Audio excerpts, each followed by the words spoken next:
The design requirement. This is weight width for the L-shaped and T-shaped beam.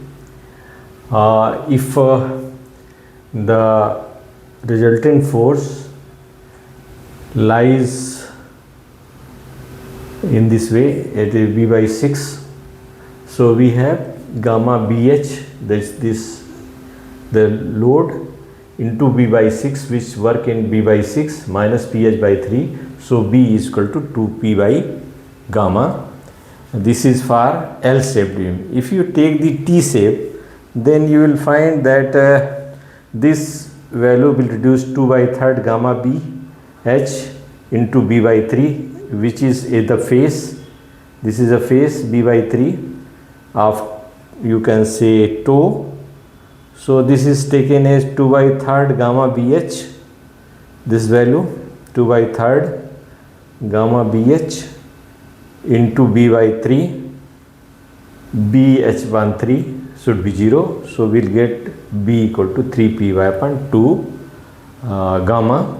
So these are two important equations we'll use in the design. If it is a L shape, we'll use B equals to this much, and for T shape use this B equals to 3P by 2 gamma. This is considered for the width, minimum width which we keep.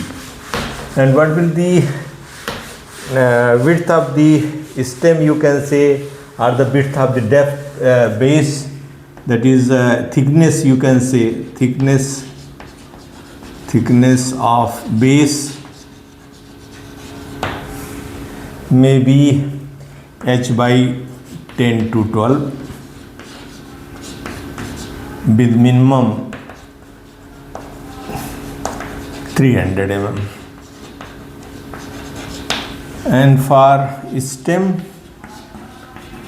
at top, it can be 15 to 20 centimeter or H by 8 to H by 10. So these are some assumptions, some requirements which will take up in designing. So we'll take in mind, and we'll have this stability requirements which should satisfy as we have discussed. So these are the data which will follow in the design. So in the next we'll try to go for the design concept. Thank you for being with me.